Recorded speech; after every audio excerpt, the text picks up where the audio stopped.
כשקבעו לנו את התאריך למבחן, לא ממש ידענו למה לצפות. לאילו יכולות, מהו ייעודו של הרנגייד, מדוע כן הם לא הולכים עם הדגמים החדשים ופונים למיינסטרים, למה מחירו מרקיע שחקים, והיו לנו עוד המון שאלות ותהיות. נתוניו היבשים של הרנגייד, 270 קילוגרם משקל עצמי, 62 כוחות סוס, מנוע מוזרק בעל 2 צילינדרים, תיבה אוטומטית CVT, לא יכולים להציב אותו בשום קטגוריה, לפחות על הנייר.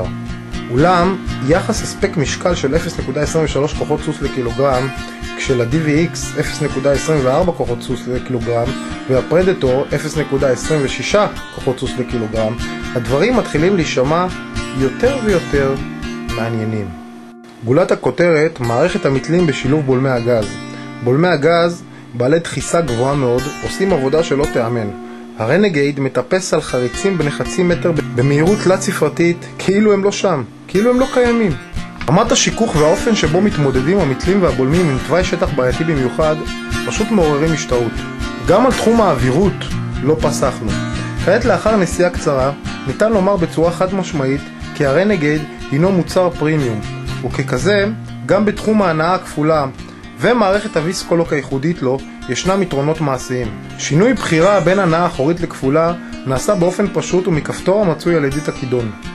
מערכת הוויסקולוק יודעת מי מהגלגלים נמצא באוויר או לחילופין איבד אחיזה, ומורה למחשב שלא להזרים אליו כוח יותר. המחשב מעביר פקודה להעביר כוח אל אחיו של הגלגל שאינו מסתובב. רמת האווירות שמציג הרנגייד כנראה הטובה שכסף יכול לרכוש. הרעיון לכשעצמו קיים במכוניות מזה זמן. מערכת בקרת היציבות, ESP, הינה מערכת שעושה בדיוק את אותה עבודה. בלימת המנוע מצוינת בירידות בעלי שיפוע חד. אנחנו לא מצאנו צורך בשימוש בהילוך כוח. כוח תמיד נמצא שם. לסיכום, אין כל ספק שהרנגייד העמיד רף גבוה מאוד ליצרני הטרקטורונים בעולם, וללא ספק שונה ומיוחד מאוד. בזכות יכולותיו הטכנולוגיות, לבטח נראה אותו טס בגובה נמוך במסגרת מרוצי בחה, אינדורו וראלי. אם כי לא הייתי שולל את האפשרות כי יהפוך להיות כלי רכב יפי לבעלי יכולת. תחשבו רק איזה יתרון עצום יש לכלי הרכב הזה במרוצי ליגת החורף. הנעה כפולה, כוח זמין, גיר אוטומטי, משקל שפוי, מתלים נפרדים ובולמי גז מהמשובחים שיש.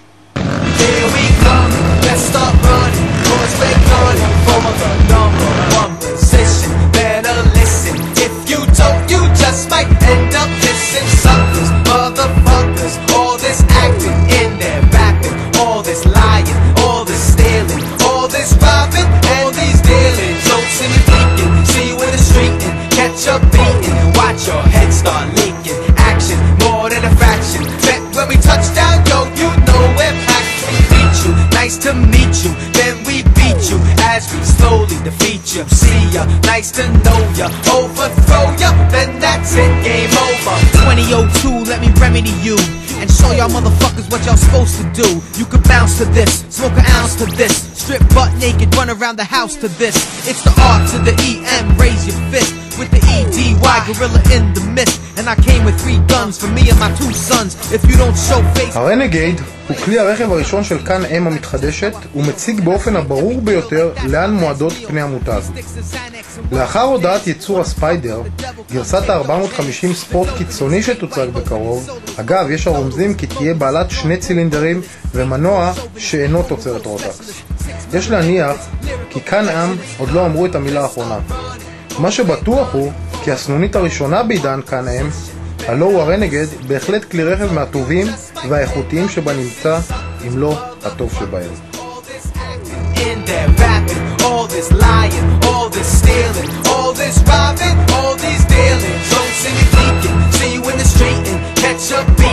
Watch your head start leaking, action more than a fraction. When we touch down